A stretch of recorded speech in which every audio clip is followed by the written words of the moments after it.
1853 সালে বোম্বে থেকে থানে অবধি চলে ভারতের প্রথম রেলগাড়ি।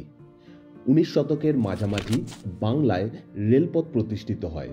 1854 সালের 15ই আগস্ট প্রথম পরীক্ষামূলকভাবে হাওড়া থেকে হুগলি পর্যন্ত 24 মাইলের রেল লাইন ব্যবহৃত হয়। এরপর প্রথমে হাওড়া থেকে পান্ডুয়া, পরে 1855 সালের ফেব্রুয়ারি মাসে হাওড়া থেকে রানীগঞ্জ পর্যন্ত নিয়মিত ট্রেন চালু হয়।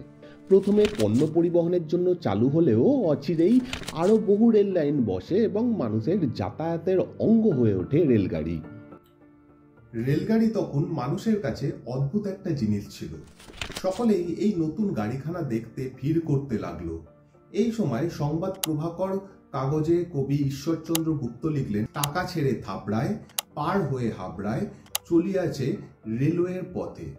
হুগলির যাত্রী যত যাত্রা করি জ্ঞান হত, কলে চলে স্থলে জলে সুখে।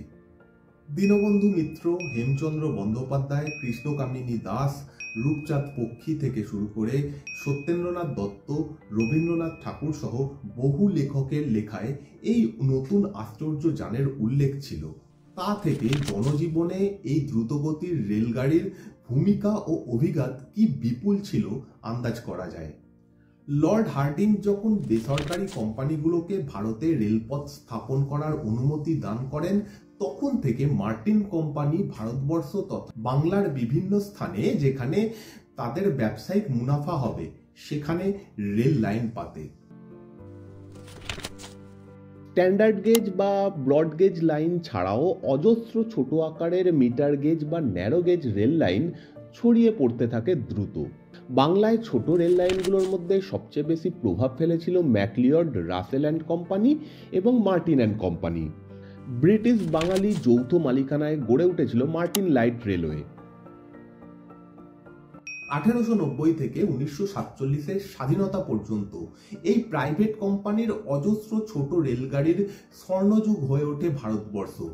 এদের মধ্যে সবচেয়ে জনপ্রিয় হয়ে ওঠে মার্টিন রেল। হাওড়া হুগলির গ্রামাঞ্চলের বিরাট সংখ্যক মানুষের কাছে তো বটেই, পরবর্তীকালে বারাসাত বসিরহাট লাইট রেলওয়ে চালু করে 3টি জেলার মানুষের কাছে আধুনিক যোগাযোগ ব্যবস্থার অন্যতম হাতিয়ার হয়ে উঠেছিল এই লাইট রেলওয়ে।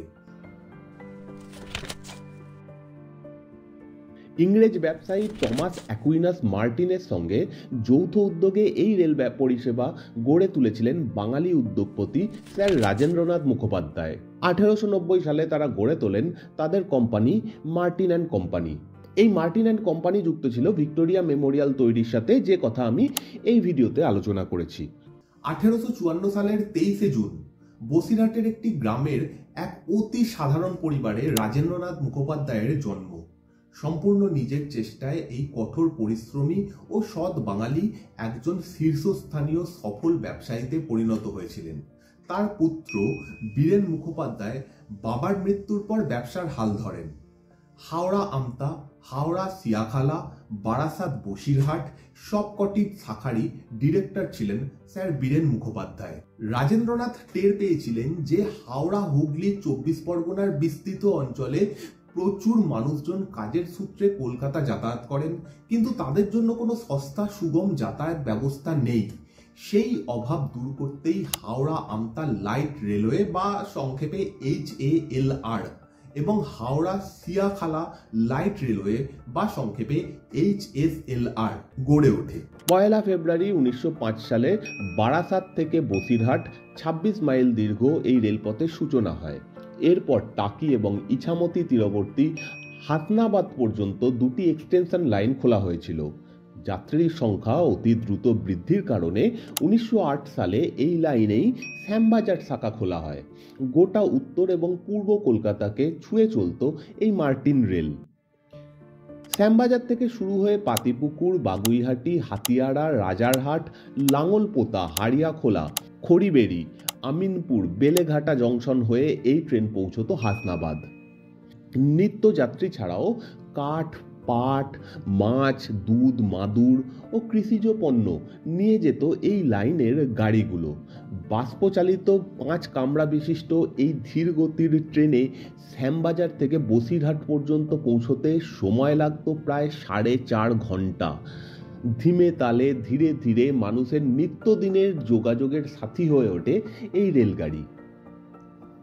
কিন্তু খুব দ্রুত এই রেলগাড়ির যাত্রাপথ কঠিন হয়ে পড়ে। শ্যামবাজার থেকে যখন বাস পরিষেবা চালু হয়, তা ট্রেনের চেয়ে ঢের কম সময়ে এবং কম খরচে মানুষকে পৌঁছে দিত গন্তব্যে। ফলে কঠিন হয়ে পড়ে মার্টিন রেলের পরিচালনা। 1927 সালে মার্টিন কোম্পানির এই শ্যামবাজার হাসনাবাদ লাইন বিক্রি করে দেওয়া হয় অন্য কোম্পানির কাছে।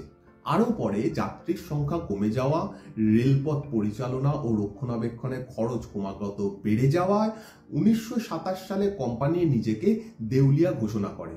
50 বছর চলার পর 1 জুলাই 1955 সালে এই লাইনে ট্রেন চলাচল বন্ধ হয়ে যায়। শেষ ট্রেনটি যেদিন শ্যামবাজার ছেড়ে যায়, সেই দিন লাইনের দুধারে হাজার হাজার মানুষ উপস্থিত ছিল শেষ বিদায় জানাতে। 1955 পর এই রেলপথ ভারত সরকার অধিগ্রহণ করে এবং ইস্টার্ন রেলের শিয়ালদহ ডিভিশনের অন্তর্গত হয়ে যায়। 1962 সালের 9 ফেব্রুয়ারি তৎকালীন রেলমন্ত্রী জগজীবন রাম এই নতুন রেল লাইনের আনুষ্ঠানিক উদ্বোধন করেন। মার্টিন রেলের হাওড়া আমতা এবং হাওড়া সিয়াখালা শাখার গভীর প্রভাব পড়েছিল তখনকার সামাজিক জীবনে। 50-এর দশক পর্যন্ত হাওড়া ও হুগলি 24 পরগনার সামাজিক ইতিহাসে এই রেলের ভূমিকা বিরাট। এই রেল লাইনের স্টেশনগুলোয় হাটবাজার, স্কুল, কলেজ, জনবসতি গড়ে ওঠে। কৃষিজাত পণ্য এবং গ্রামীণ কুটির শিল্পে উৎপন্ন দ্রব্য খুব সহজেই মার্টিন রেলের মাধ্যমে শহরের বাজারে চলে আসতে লাগলো। হাওড়া হুগলির গ্রামগঞ্জের বিস্তীর্ণ অঞ্চলের শ্রমজীবী মানুষ এই মার্টিন রেল ধরেই হাওড়া এবং কলকাতার শিল্পাঞ্চলে নিয়মিত যাতায়াত করত। একটা সময় হাওড়া আমতা শাখায় মোট 75টি ট্রেন চলাচল করত। মজার এই রেলগাড়ি নিয়ে অনেক গল্প আছে। কেউ হয়তো আত্মহত্যা করার জন্য মার্টিন রেলের লাইনে শুয়ে রয়েছে। অত্যন্ত ধীরগতির ট্রেন বলে ড্রাইভার হয়তো কেবিন থেকে নেমে এসে লোকটিকে বুঝিয়ে সুঝিয়ে বাড়িতে ফেরত পাঠালেন। কোনো চাষি চলার পথে ড্রাইভারকে অনুরোধ করলেন গাড়ি থামাতে। পার্শ্ববর্তী কোনো পরিচিতর বাড়িতে তিনি রেখে এলেন মাচার লাউ, পুকুরের মাছ, এমনকি গাড়ি দাঁড় করিয়ে তুলে দেওয়া হতো গার্ডের কামড়াতেও। গ্রামের পরিচিত কোনো মহিলা রেল লাইনের পাশ দিয়ে হেঁটে যাচ্ছে, ড্রাইভার সদয় হয়ে তাকে বললেন, মাসি হাঁটছো কেন, ট্রেনে উঠে পড়ো। মহিলা জবাব দিত, তুমি এগোও বাবা, আমার অনেক তাড়া আছে। অর্থাৎ গোড়ার দিকে ট্রেনের গতি ছিল মানুষের পায়ে হাঁটার গতির চেয়েও স্লথ। স্টেশন ঢোকার আগে কিছুক্ষণের জন্য পাদানিতে চড়া এবং স্টেশন ছেড়ে ট্রেনের গতি বাড়ার আগে গাড়ি থেকে নেমে পড়া সেই সময়ের বাচ্চাদের কাছে এক মজাদার খেলা ছিল। 1957-58 সাল থেকে সমস্যা শুরু হলেও 60-এর দশকের শেষে মার্টিন রেলের হাওড়া আমতা এবং হাওড়া সিয়াখালা শাখায় কোম্পানির আর্থিক অবনতি প্রকট হয়ে ওঠে। বাস ও মোটর পরিষেবার উন্নতির সঙ্গে তাল রাখতে না পেরে ক্রমবর্ধমান শ্রমিক অসন্তোষ ও ধর্মঘটের চাপে মার্টিন রেল কর্তৃপক্ষ এক বিজ্ঞপ্তির মাধ্যমে 1 জানুয়ারি 1971 থেকে এই লাইনের সমস্ত রেল চলাচল বন্ধ করে দেন। 1972 সালে লোকসভার প্রাক নির্বাচনী জনসভায় এসে তখনকার প্রধানমন্ত্রী ইন্দিরা গান্ধী এই লাইট রেলওয়ে পুনরায় চালু করার প্রতিশ্রুতি দেন। ধীরে ধীরে কেন্দ্রীয় সরকারের উদ্যোগে এই মিটার গেজ রেলওয়ের বদলে ব্রড গেজ রেলওয়ে চালু হয়। দায়িত্ব নেয় ভারতীয় রেল মন্ত্রক। আজও হয়তো হাওড়া, হুগলি, বারাসাত, বসিরহাটের জায়গায় জায়গায় এই ন্যারো গেজ রেল লাইনের অবশিষ্টাংশ কোথাও কোথাও রয়ে গিয়েছে। তার উপর উঠেছে দোকানপাট, তৈরি হয়েছে বাস রুট, কিন্তু মানুষের স্মৃতিতে আজও অমলিন এই মার্টিন রেল।